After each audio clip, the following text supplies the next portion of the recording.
How are you doing today? It's a beautiful Sunday, and the weather has just broken a little bit, so it's nice and cool here in Palm Harbor, Florida, right near Clearwater Beach. So today, a lot of people that I talk to, part of my coaching clients and friends in my Think and Grow Rich group, ask me, hey Bert, I know what I want. I have a clear goal. I have a definite purpose. I have an ultimate aim of what I want in life. However, I'm still not accomplishing it. And the question becomes do you have a wish or a desire?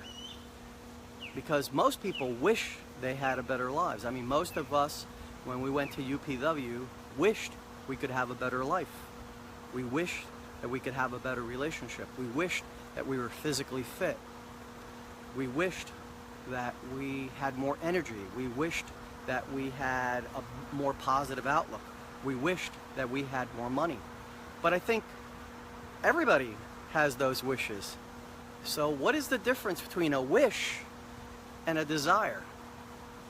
Well, some people would say, well, a wish is something intangible. A desire is when you decide what you want and you write it down. Yeah, that's true. That's the first step. However, I'm sure you've written down New Year's resolutions before, and you probably have achieved some and not achieved them all. And through the process at UPW, we learned that we need to write it down and we need to do other things. And one of the most important things we need to do is create a daily ritual or a morning ritual. And what that means is that in order to turn a desire into an accomplished goal, what's necessary is there's a chasm, there's a barrier, so to speak, between desire and accomplishment. Let me put it okay, it's bigger though, but let me put it there. And what that is the difference between a desire and the accomplished goal is a burning desire. So, what is a burning desire? See, we can take a wish and turn it into a desire. I might have a desire to, put on another 10 pounds of muscle after I leaned out. I might desire a better relationship. I might desire a new car, a Mustang GT V6 convertible, Oxford white. So these are all desires. So I write them down and I put a deadline on them, and now they become a goal. But why don't they still get accomplished? Well, the reason why is because it's not a burning desire. And what is a burning desire? And a burning desire is something obsessional. Something that you think about morning, noon, and night. I interviewed Cactus Jack Barringer, who was one of the people on Shark Tank.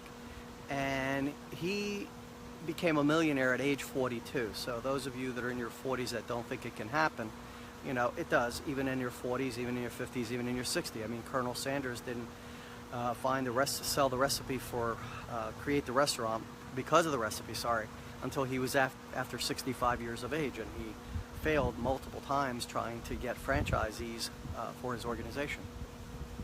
So the way you turn a desire into a burning desire is you must obsess it, as Cactus Jack said.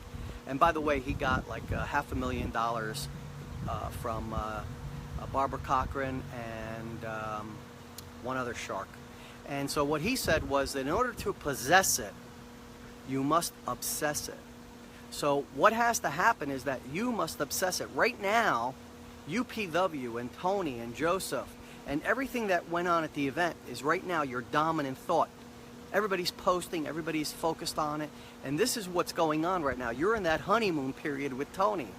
And as time goes by, if you don't create things that can help you, for example, joining a mastermind group, getting an accountability partner, something that will keep you on a daily basis focused on the things that you want in life, you'll just drift away. It'll go out of your consciousness because life gets in the way.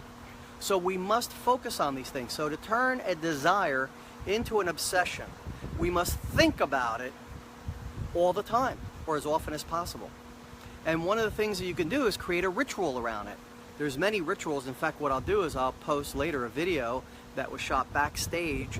If you guys will comment yes, I'll post this video that was shot backstage of Tony doing his ritual pattern before going out on stage for UPW. and you'll see exactly what Tony does to get himself into peak state, because peak performance comes from a peak state, right? So you need to know how to immediately impact your state of mind, and to go from lethargic and unmotivated to supercharged, to Superman, from Clark Kent to Superman.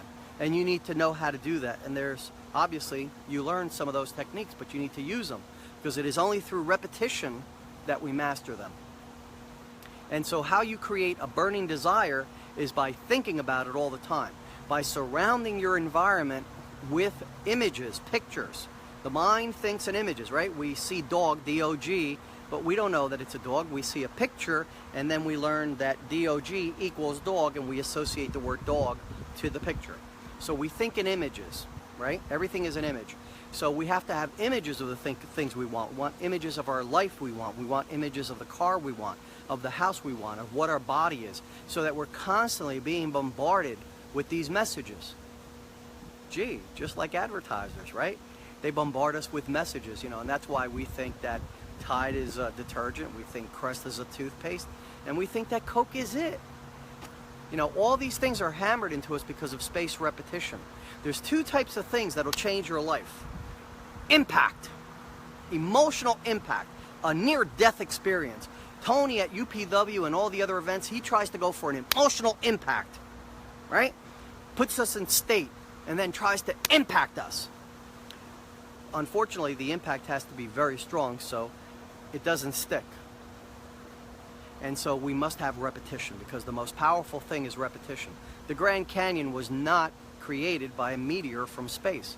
It was created by the river, a little unknown river, no-name river, just flowing through the canyon for decades. And as it flowed through the river, it decayed the rocks and the sand. And today we have the Grand Canyon over millions of years. Repetition is more powerful. I'll share this before I go, and I think you should think about it. Bruce Lee said that the difference between a Western mind, or Western thinking, and Oriental thinking, as he called it, was that a Western individual, American, will see a martial arts master who has mastered the ability of catching a fly with chopsticks.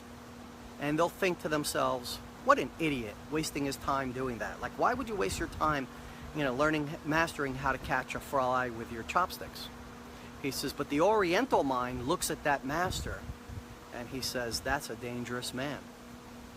If you know why the difference is, why the Oriental mind sees that person who has mastered the ability to catch a fly with his chopsticks, if you know the answer why they consider that person to be the deadlier of the two martial artists, put that in the comments. I'll share the answer with you later, and if you're right, I'll make sure I give you guys something of value. Thank you very much, everybody. Hope you're having an incredible day, and stay positive. Bye-bye.